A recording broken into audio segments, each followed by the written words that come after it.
이번에는 무턱에 대해서 말씀드릴 건데요. 이제 무턱이다 이러면 턱이 없을 것 같죠. 그렇지만 실제로는 말과는 다르게 턱이 있지만 위턱을 말하는 건 아니고 아래턱을 말하는 거. 아래턱이 볼륨이 상대적으로 작다. 그래서 대부분은 이런 경우에 자기가 무턱이라고 생각을 하시는 것 같아요.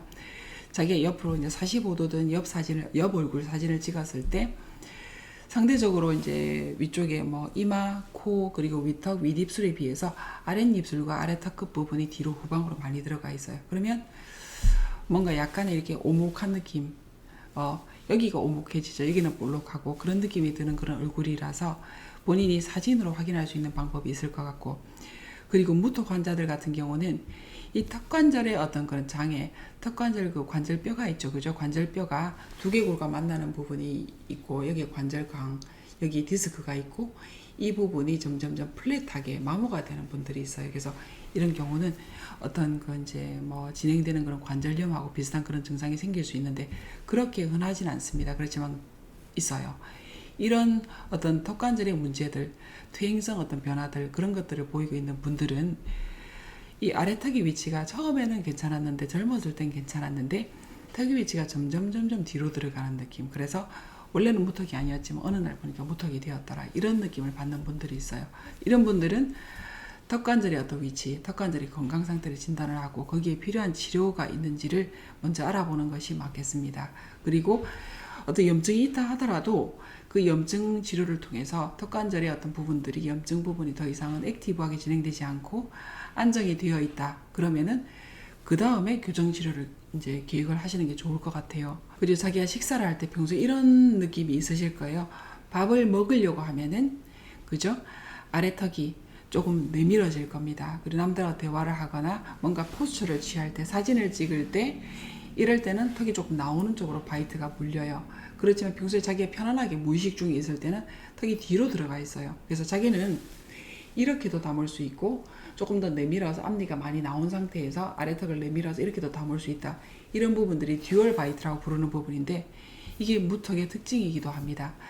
그래서 사실 저희 병원이 이제 3급 부정교합 그리고 주걱턱 부정교합 환자분들이 조금 많이 오시는 그런 병원이기도 하지만, 제가 미국에 있을 때 그 무턱 환자, 아래턱이 상대적으로 작고 뒤로 들어가 있고, 그죠? 볼륨이 쑥 꺼져 있는 분들이 있어요.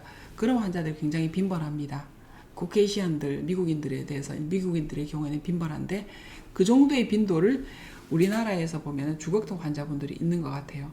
이게 무슨 말이냐면, 우리는 골격적으로 정말 아래턱이 작은 분들, 턱이 뒤로 들어가 있는 분들이 퍼센테이지가 그렇게 높진 않습니다, 실제로. 그래서 무턱이라고 느낀다 하더라도 실제로 저희가 CT를 찍어보고 골격적인 계측을 해보고 분석을 해보면은 아래턱의 위치가 그렇게 나쁘지 않아요. 위에가 조금 더 크고 아래는 조금 더 작고 이런 차이점이 있습니다만, 이게 진성으로 너무너무 작은 분들이, 심각한 분들은 많이 있지 않습니다. 오히려 턱의 사이즈는 정상이거나 뭐 약간 작거나 거의 정상 범주에 속하는 그런 사이즈인데도 불구하고 턱 끝의 형태가 조금 더 볼륨이 작아서 턱이 작아 보이는 경우, 그런 경우는 자주 볼 수 있습니다. 그리고 무엇보다도 가장 흔한 무턱의 원인은 위턱의 돌출입니다. 그래서 위턱 치아와 위턱이 돌출되어 있기 때문에 상대적으로, 그리고 돌출입이 되어 있기 때문에 우리가 입술을 다물게 되면 돌출이 되어 있으니까 입술이 이렇게 멀리까지 가서 힘을 줘서 다물어야지 억지로 다물어질 수 있겠죠.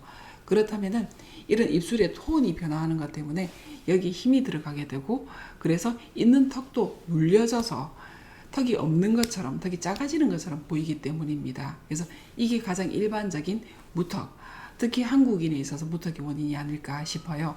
한국인들은 아래 위턱이 잘 발달되어 있거든요. 폭경도 충분히 넓고 턱 사이즈도 그렇게 심각한 그런 작은 턱은 잘 없기 때문에 오히려 아래턱이 살짝 큰 분들이 더 많고 돌출입이 많기 때문에 실제로는 아래턱의 사이즈가 너무 작아서 무턱이다, 이거보다 위턱이 좀 더 크거나 위턱이 돌출되어 있거나 아래 위로 돌출이, 치성의 돌출, 뼈의 문제는 없지만 치아의 돌출만 있어도 충분히 무턱이 되는 그런 효과를 볼 수 있어요. 부작용이죠, 그죠?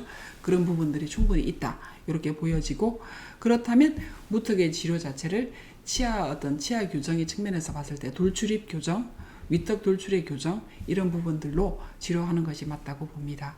턱이 있는 경우에는 교정 치료를 하고 싶어 하시죠, 그죠? 그래서 교정 치료가 필요합니다. 실제로 많이 불편하시기 때문에 그리고 이 무턱의 경우는 아까 제가 그 전에 말씀드린 것처럼 원인을 분석을 해보면 돌출입이 가장 큰 원인이다. 그러면 돌출입의 가장 효과적인 장치로 치아 교정을 한다면은 무턱을 치료할 수 있겠죠. 그래서 저희가 이제 많이 쓰고 있는 무턱 전문 그리고 돌출입 전문 교정 장치로 킬본 교정 치료가 있습니다.